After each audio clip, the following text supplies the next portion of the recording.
नमस्कार, ANB news देख रहे हैं आप। मैं हूं आपके साथ पल्लवी राजपूत और हमारे खास कार्यक्रम मुद्दा में आप सभी का स्वागत है। तेलंगाना के मुख्यमंत्री चंद्रशेखर राव का मंगलवार को एक बड़ा बयान आया है, जिससे इस समय केंद्र की सियासत में हलचल मची हुई है। दरअसल तेलंगाना के सीएम ने अब संविधान को बदलने की ठान ली है। उन्होंने बताया कि भारत के संविधान को फिर से लिखने की जरूरत है। अपने क्रांतिकारी सोच को लेकर वे एक बार फिर से पूरे देश का भ्रमण करने वाले हैं। दरअसल सीएम केसीआर इस संबंध में महाराष्ट्र के मुख्यमंत्री उद्धव ठाकरे से सबसे पहले मुलाकात करेंगे। तेलंगाना के मुख्यमंत्री के चंद्रशेखर राव एक क्रांतिकारी सोच के साथ आगे बढ़ रहे हैं, जिसके चलते उन्होंने भारत का संविधान एक बार फिर से लिखने की बात कह डाली है। उन्होंने कहा कि देश में गुणात्मक परिवर्तन की आवश्यकता है। देश में नई सोच, नया संविधान लाया जाना चाहिए।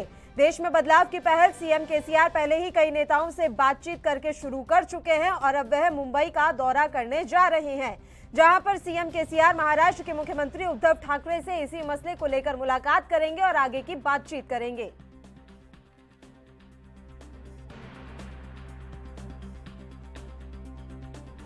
India requires a new constitution of India.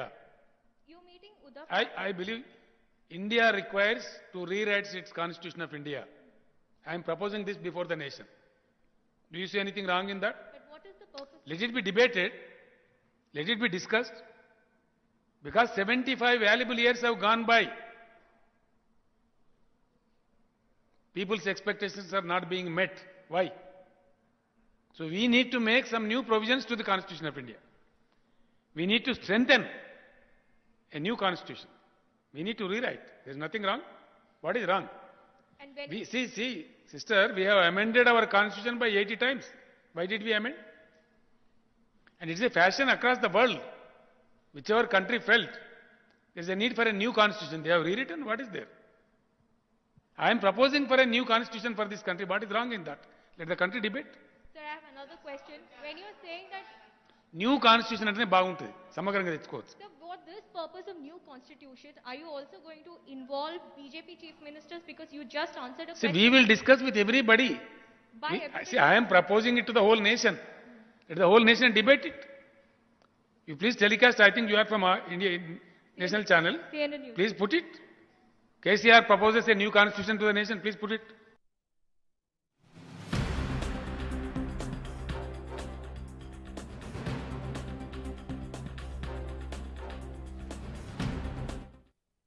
चलिए इस मसले पर चर्चा की शुरुआत कर लेते हैं। फिलहाल दो मेहमान हमारे साथ लाइव जुड़े हुए हैं। मेहमानों से आपका परिचय करवा देते हैं। आरबी उपाध्याय जो इस समय हमारे साथ जुड़ गए हैं, वरिष्ठ पत्रकार, सह राजनीतिक विश्लेषक के तौर पर, और इनके अलावा राहुल आनंद जी इस समय हमारे साथ जुड़े हुए हैं, भारतीय जनता पार्टी के प्रवक्ता व नेता हैं। दोनों ही मेहमानों का स्वागत है एएनबी न्यूज पर। संजय गुप्ता जी भी थोड़ी देर में हमारे साथ जुड़ जाएंगे, शिवसेना के प्रवक्ता हैं।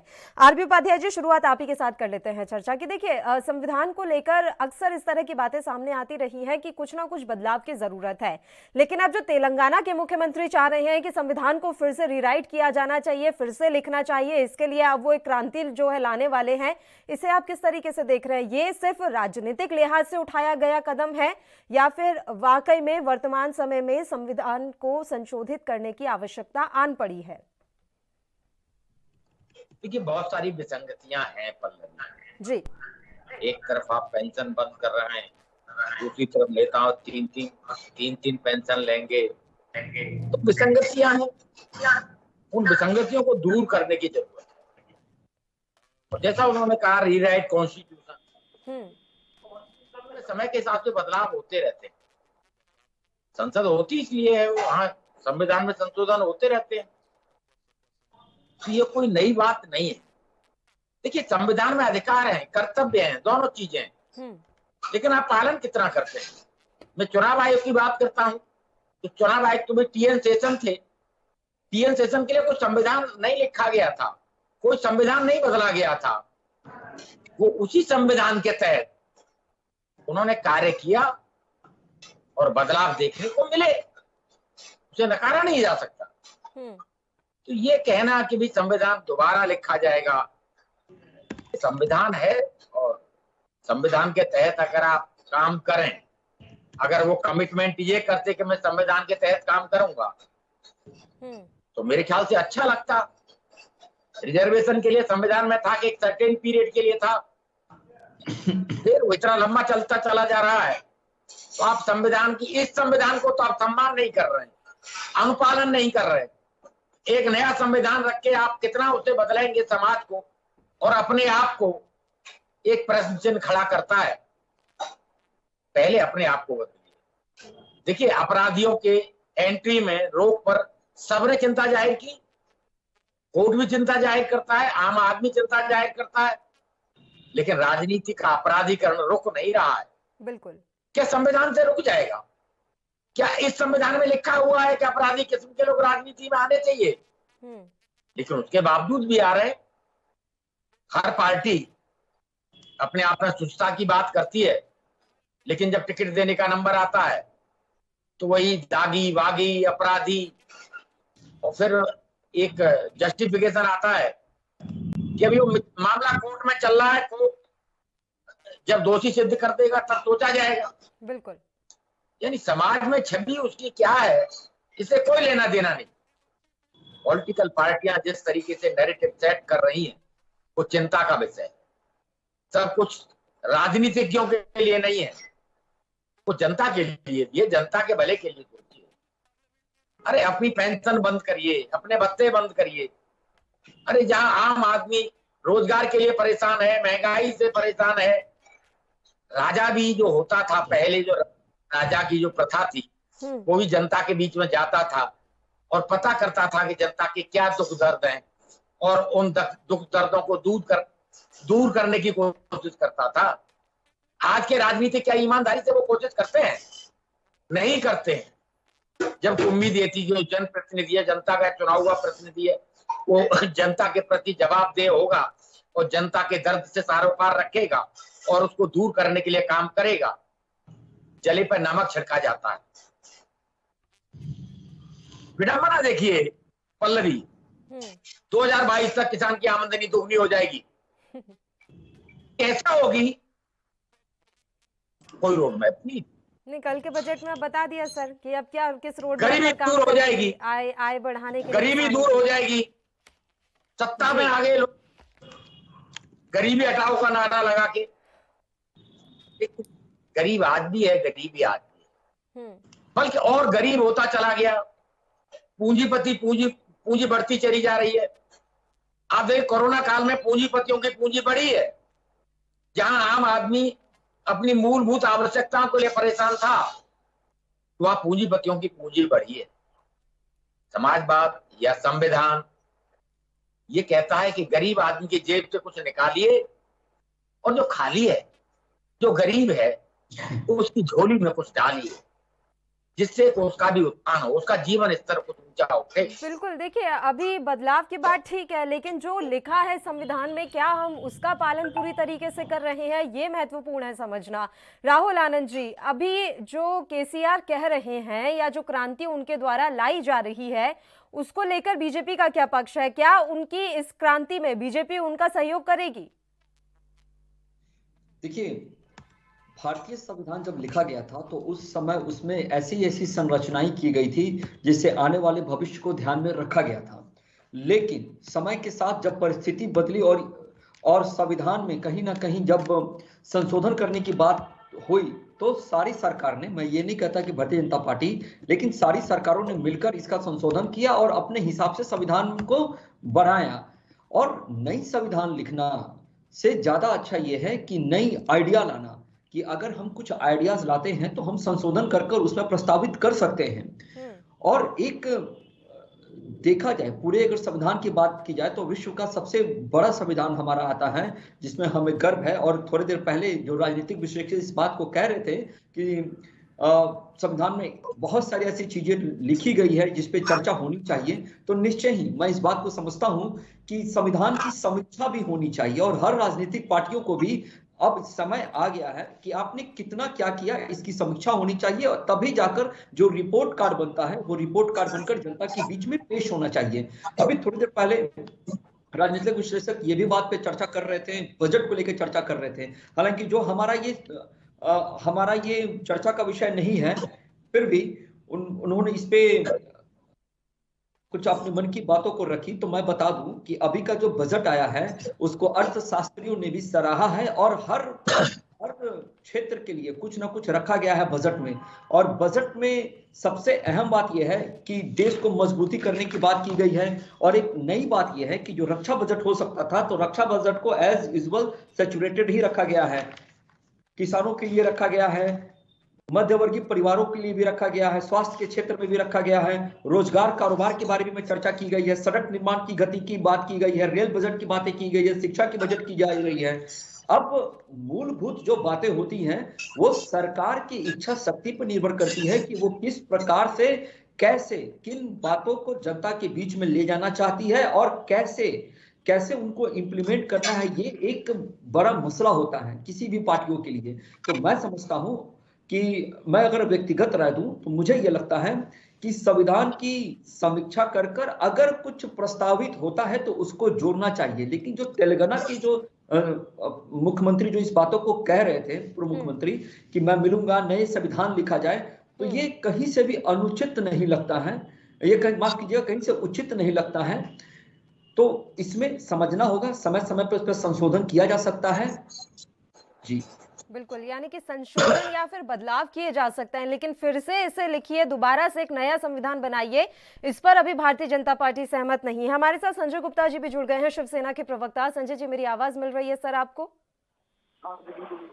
संजय जी, आपकी पार्टी का क्या मत है? अगर केसीआर कोई क्रांति लाना चाहते हैं, वो चाहते हैं कि संविधान को फिर से लिखा जाए, तो शिवसेना इस पर कहां स्टैंड कर रही है? क्योंकि उद्धव ठाकरे से मुलाकात करने के लिए भी पहुंच रहे हैं केसीआर, इसी मसले पर बातचीत की जाएगी उनके साथ।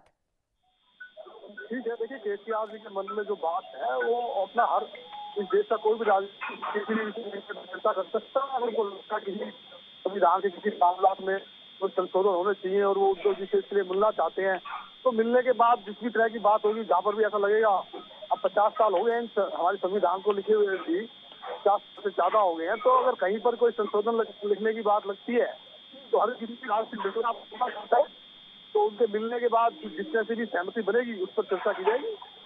संशोधन नहीं चाह रहे हैं, वो चाह रहे हैं कि दोबारा से लिखा जाए पूरा संविधान। संशोधन के लिए तो भारतीय जनता पार्टी भी सहमत नजर आ रही है।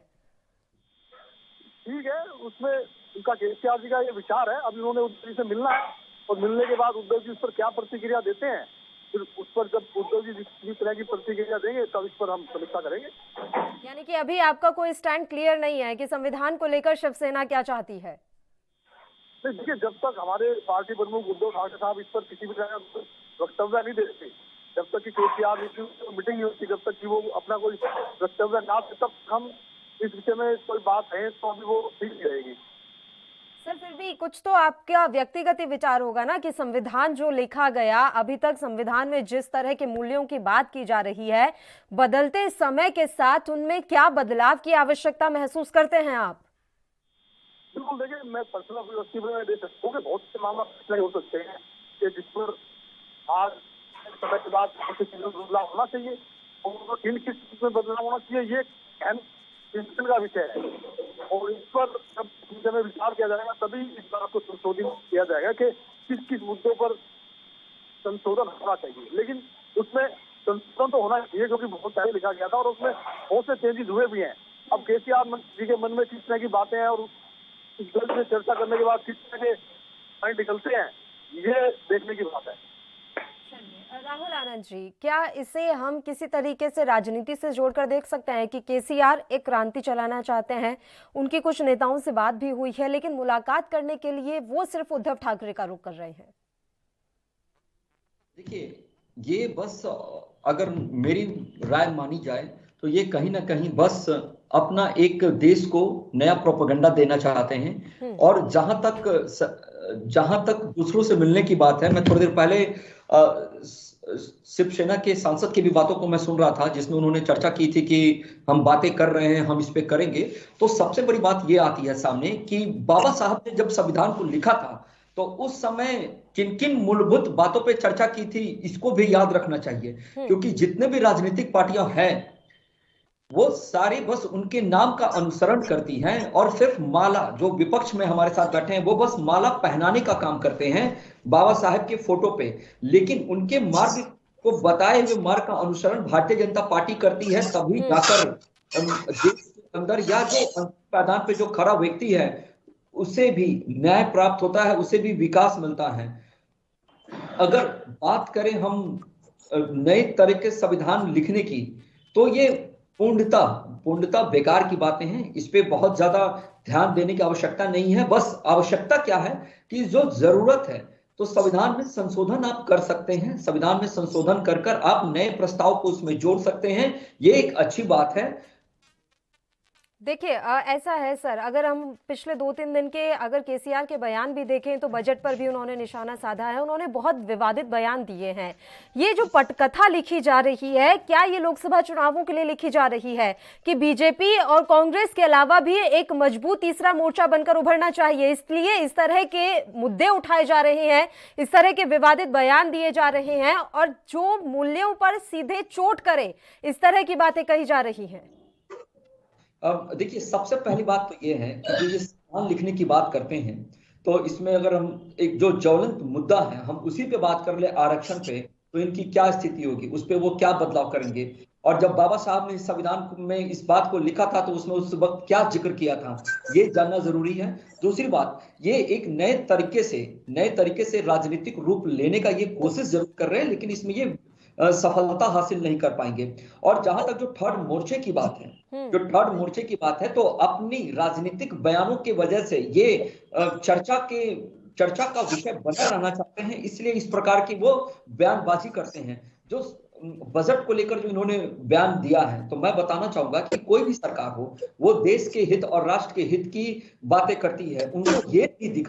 उनको ये बिल्कुल भी नहीं दिखा जिसमें इस बात का भी जिक्र किया गया था बजट में कि जो राज्य जितना पैसा चाहे ले सकता है, उसको उस पे ब्याज नहीं देना होगा। तो ये कहीं ना कहीं उस राज्य को विकास की गति ही प्रदान करने के लिए दिया गया हो। जितने भी गैर भाजपा शासित प्रदेश हैं, चाहे आप पीएम केयर फंड से उठाकर देख लीजिए, बजट की बात कर ले अगर, उसमें जो भी पैसे आए थे उसको लेकर देखे तो महाराष्ट्र में, राजस्थान में, पंजाब में भी पैसे दिए गए हैं ऑक्सीजन प्लांट लगाने के लिए। क्योंकि जब देश को देखते हैं तो जो केंद्र सरकार होती है उनका ये दायित्व बनता है कि सारे विषयों पे चर्चा करे और एक एक करके सारे राज्यों की कमियों को दूर करे, जिसमें हम अव्वल स्थान पे आते हैं। शिक्षा की बात कर ले, अगर कोरोना आया तो सारे बच्चों के ऊपर फिक्र आ गई कि अब सिलेबस कैसे कंप्लीट होगा। तो जो चैनल थे उनको चैनल को बढ़ाया गया, 200 चैनल बढ़ाया गया और डिजिटल यूनिवर्सिटी बनाने की बात की गई और इंटरनेट को और सरल और सुगम बनाने की बात की गई। तो पूरा विश्व जानता है और हमारे देश के एक एक बच्चा जानता है कि आने वाला भविष्य डिजिटाइजेशन ही होने वाला है। तो क्यों ना हम इसको दुरुस्त करें। हम अगर सपने बड़े देखेंगे तभी उसको पूरा करने के लिए हम 2 कदम आगे बढ़ेंगे। कहीं इसलिए तो केसीआर बड़े सपने नहीं देख रहे हैं सर, वो इसलिए इतनी बड़ी बात कह रहे हैं कि हम तो सीधे नया संविधान ही लिखेंगे। बड़े सपने देख रहे हैं तेलंगाना के मुख्यमंत्री भी, यही मान लिया जाए फिर। आरबी उपाध्याय जी, ये कोई पहला मौका नहीं है जब संविधान को बदलने के लिए या संविधान में कुछ संशोधन करने की बात कही जा रही है। हमें याद है कि मोहन भागवत भी हैदराबाद के कार्यक्रम में कह चुके थे कि संविधान में बदलाव करने की आवश्यकता है, भारतीय समाज के नैतिक मूल्यों के अनुरूप ये बदलाव होना चाहिए। अब सवाल ये है कि ये नैतिक मूल्य तय कौन करेगा कि वाकई में क्या नैतिक मूल्य इस समय हमारे देश में बच गए हैं। सबसे पहले नैतिक मूल्य पॉलिटिकल पार्टियां और राजनीतिक लोग जी, इनका क्या त्याग करने को तैयार हैं। एमएलए की पेंशन अलग लेंगे, एमपी की पेंशन अलग लेंगे और एक तरफ पेंशन खत्म। ये दोहरा मानदंड जो है राजनीति का, वो कहीं असंतोष का कारण और जनता में असंतोष है। मैं कहता हूं बड़े सपने देखिए, अच्छी बात है, लेकिन सपने साकार भी होने चाहिए। सपने जो टूटते हैं, मान लीजिए आपने कह दिया रोजगार देंगे, आपने कह दिया गरीबी दूर कर देंगे, गरीब के मन में एक आशा जगी कि मेरी गरीबी दूर हो जाएगी, उसकी गरीबी दूर नहीं हुई, वो और गरीब हुआ। तो वो जो सपना टूटता है उससे वो गरीब टूट जाता है, वो सपना नहीं होता, उसके सेंटीमेंट जो टूट जाते हैं। पॉलिटिकल पार्टियां अक्सर तोड़ती हैं और उसको लगता है कि सब झूठ है, मीठा मीठा गप, कड़ुआ कड़ुआ थू। हर साल बजट आता है, हर साल कल्याणकारी बजट होता है, लेकिन कल्याण कहां होता है, किसका कल्याण होता है? कभी आंकड़े इकट्ठे किए गए, कभी सार्वजनिक किया गया? तो ये चीजें सोचने की है। तो क्या करने को पॉलिटिकल पार्टियां तैयार नहीं है? अरे और तो और आरटीआई के दायरे में आने के लिए सभी पॉलिटिकल पार्टी हम आरटीआई के दायरे में नहीं आएंगे, बात सुस्ता की करते हैं। तो कथनी और करनी का फर्क कहीं ना कहीं विचलित करता है उस वोटर को, उस जनता को। मैं राहुल गांधी की बात से बिल्कुल इत्तेफाक रखता हूं। देखिए, पार्टी एक अलग मैटर है, देश और देश की जनता। देश मजबूत जब होगा जब उसके नागरिक भूखे मगे। आप देश की बात करेंगे, मैं बार बार कहता हूं कि भूखा पेट रोटी मांगता है, बीमार दवा मांगता है, बेरोजगार रोजगार मांगता है। और उसके सामने अगर आप बात करेंगे तो सब बेईमानी लगेगा उसे। वो पहले ये चाहेगा बीमार आदमी कि पहले मेरा इलाज हो, मुझे दवा मिले, मैं स्वस्थ हो जाऊं, उसके बाद राष्ट्र की बात करेगा, उसके बाद दूसरी बात करेगा, धर्म की बात बाद में करेगा। कोई धर्म नहीं होता है भूखे का और बीमार का और बेरोजगार का। जो मूलभूत चीजें हैं उन पर होना चाहिए परिवर्तन। क्या केसीआर परिवर्तन लाएंगे? क्या केसीआर अपने राज्य को बदलेंगे? क्या एक एग्जाम्पल सेट करेंगे?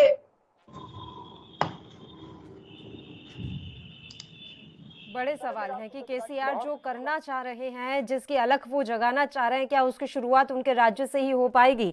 संजय जी, देखिए, अभी हमने हाल ही के दिनों में ये भी देखा है कि इतिहास की पुस्तकों में तक बदलाव किए गए हैं, इतिहास को तोड़ने मरोड़ने का भी प्रयास किया गया है। कहीं ऐसा तो नहीं संविधान में बदलाव भी कुछ इसी तरीके से बनकर रह जाएगा? अरे मैं जनरल कह रहा हूँ पल्लवी, सब बदल जाएगा। जिस गरीब को आप उत्थान करना चाह रहे हैं उनको सबका भागीदारी दीजिए। संजय जी कुछ कहना चाह रहे हैं? संजय जी, संजय गुप्ता जी, आवाज आ रही है आपको? सर बिल्कुल मुझे आ रही है। और मैं एक बात ये कहना चाहूंगा, अगर आपका कोई सवाल है तो पूछिए, तो मैं अपनी बात कहता हूँ। जी बताइए सर। देखिए, मैं एक बात ये कहना चाहूंगा कि देश के नवनिर्माण में विपक्ष की भी अहम भूमिका होती है। विपक्ष अगर कोई भी बात कहता है तो इसका मतलब ये नहीं है कि बीजेपी उसको नकारात्मक रूप से ही ले, सकारात्मक रूप से लेने की भी जरूरत है। कम से कम पहले बात तो सुना जाए, किस तरह के संविधान में संशोधन की बात कर रहे हैं, किस तरह की बात नहीं कर रहे हैं। जब तक वो बात सामने नहीं आती, उससे पहले ही उसको आप गलत निगाह से देखने लग जाए और उसको कटाक्ष करने लग जाए, उनको कटघरे में खड़ा करने लग जाए, ये ठीक नहीं है।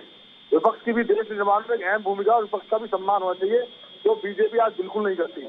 और मुझे लगता है कि विपक्ष की बात का सम्मान किया जाना चाहिए। देखिए, अभी तो सिर्फ बात की है गुप्ता जी, किसी तरह का कोई वो होना चाहिए, तो अभी कुछ कहा थोड़ी कि क्या होना चाहिए क्या नहीं होना चाहिए। देखिए, जो आप चाहते हैं वो अपने स्टेट में एक रोल मॉडल, एक मॉडल प्रस्तुत करें कि देखिए हम इस बहुत से मामला रोल मॉडल प्रस्तुत किया गया दिखाएंगे। उद्धव जी के काम की प्रशंसा न सिर्फ प्रधानमंत्री नरेंद्र मोदी साहब ने की, बल्कि सुप्रीम कोर्ट ऑफ इंडिया ने भी की। अगर बीजेपी के प्रवक्ताओं ने कभी इस बात को कहा? बीजेपी प्रवक्ता से सर्टिफिकेट लेने की जरूरत नहीं है। अगर मैं अच्छा काम कर रहा हूँ, ईमानदारी के साथ अपने कर्तव्य का निर्वहन कर रहा हूँ, तो मुझे किसी सर्टिफिकेट की जरूरत नहीं है। मुझे अपनी आत्मा का सर्टिफिकेट, कोई आदमी अच्छा काम मेरी आत्मा इससे बड़ा सर्टिफिकेट प्रधानमंत्री उनकी तारीफ कर रहे हैं, सुप्रीम कोर्ट ऑफ इंडिया उनकी तारीफ कर रहे हैं, इससे बड़ा और क्या प्रमाण दिया जाएगा किसी भी प्रमाण की जरूरत क्या है? अच्छे काम के लिए प्रमाण की जरूरत है क्या? देखिए, काम जब आदमी करता है तो इसकी जरूरत होती है कि देश के जो प्रधान है, हमारे प्रधानमंत्री साहब है, इसकी प्रशंसा के लिए जो उन्होंने फर्ज निभाया, तो यही फर्ज जो है विपक्ष को भी, यही फर्ज जो है बीजेपी को भी निभाना चाहिए। नहीं, आप प्रशंसा चाहते हैं या काम करना चाहते हैं? देखिए, काम तो हम करते रहेंगे, प्रशंसा मिले चाहे ना मिले, लेकिन जो आगे अच्छा काम करता है उसकी प्रशंसा होनी चाहिए। राहुल आनंद जी, बड़ा टीस है ये इस समय विपक्ष के मन में कि आप लोग, विपक्ष अगर कुछ भी करना चाहे तो उसको सिर्फ नेगेटिव ही बताते हैं। सब कुछ नेगेटिव दिखाने की कोशिश क्यों कर रही है भारतीय जनता पार्टी? जब भी आपके साथ चर्चा में बैठता हूं तो ये मेरे लिए सौभाग्य होता है कि आपके चैनल के माध्यम से देश की जनता बातों को सुनती है और इसमें एक स्वस्थ चर्चा होती है जिसमें बहुत सारी बातें खुलकर सामने आती हैं। लेकिन जब तक विपक्ष की बात है, विपक्ष की आत्मा सदन में निवास करती है, ये मैं भरोसा रखता हूं अपने इन शब्दों के ऊपर। लेकिन विपक्ष की भूमिका कैसी होनी चाहिए, इसके ऊपर भी प्रश्न उठता है। अभी कुछ दिनों से अगर आप देख लीजिए तो बीजेपी का विरोध करना विपक्ष का फैशन में आ गया है।